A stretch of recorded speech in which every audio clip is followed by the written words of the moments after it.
குழந்தையின்மை சம்பந்தமான பிரச்சனைகளால் பாதிக்கப்படக்கூடிய ஆண் பெண் இருவருக்குமே 7 நாள் எடுத்துக்கொள்ளக்கூடிய நெய் மருந்து சிகிச்சைகள். ஸோ இது வந்து நம்முடைய செல்களோட ஒவ்வொரு பகுதியுமே வந்து புதுப்பிக்கக்கூடிய ஒரு தன்மை இருக்கும். ஸோ இந்த 7 நாள் நம்ம வந்து அந்த டீடாக்சிஃபிகேஷன் எடுத்துட்டோம் அப்படின்னாலே அடுத்து 3 மாதங்கள்ல கருத்தரிக்கிறதுக்கான வாய்ப்புகள் வந்து அதிகமா இருக்கும். ஸோ அது கூட காயகற்ப முறைகளையும் நம்ம வந்து ஃபாலோ பண்ணணும். எதற்காக காயகற்ப முறை? ஒரு காலகட்டத்தில் சித்தர்கள் வந்து இந்த காயகற்ப முறைகளை பயன்படுத்தி உடலை வந்து அவங்களுடைய ஆன்ம நிலையில ஒரு முக்தி அடைகிறதுக்காக, உடல் அப்படிங்கிறது ஒரு வாகனம் மாதிரி, இந்த உடலுக்கு எந்த பாதிப்பும் வராம அதே சமயத்துல வயதாகக்கூடிய தன்மையும் வந்து உருவாகாம இருக்கிறதுக்கு தான் இந்த காயகற்ப முறைகளை வந்து பயன்படுத்துறாங்க. ஆனால் இன்றைக்கு நிறைய பேருக்கு 30 வயதுகளிலே பெண்ணுக்கு வந்து தேவையான அளவுக்கு அந்த கருமுட்டை வந்து இருக்கிறதுல, ஆண்கள்ல இந்த விந்தணுக்கள்ல வந்து குறைபாடுகள் உண்டாகிறது.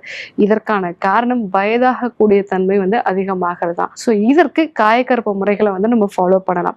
ரொம்ப ஈஸியா எல்லாருமே ஃபாலோ பண்ணக்கூடிய காயகற்ப முறை அப்படின்னு பார்த்தீங்கன்னா, காலையில் இஞ்சி, கடும்பகல் சுக்கு, மாலையில் கடுக்காய். ஸோ காலையில துருவின இஞ்சி தோல் நீக்கிட்டு, ஸோ அந்த இஞ்சியை துருவி ஒரு 1/2 டீஸ்பூன் அளவுக்கு தேன் கலந்து வந்து எடுத்துக்கலாம். மதிய உணவுல சுக்கு பொடி, அது கூட வந்து 2 சொட்டு நெய்யோ இல்லை நல்லெண்ணெயோ விட்டு முதல் கவலம் சாதத்தோட வந்து எடுத்துக்கலாம்.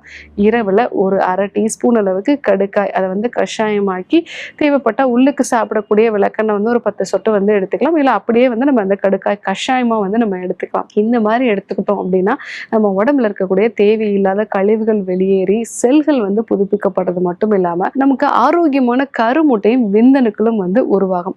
இது கூட சுவாச பயிற்சிகள் வந்து ஃபாலோ பண்றது, எளிமையான சில நடைப்பயிற்சி முறைகளை வந்து ஃபாலோ பண்றது, இதுவும் வந்து நம்ம உடம்புல ஹார்மோன்ஸை பேலன்ஸ்டா வச்சுக்கிறதுக்கு ரொம்பவே வந்து யூஸ்ஃபுல்லா இருக்கும்.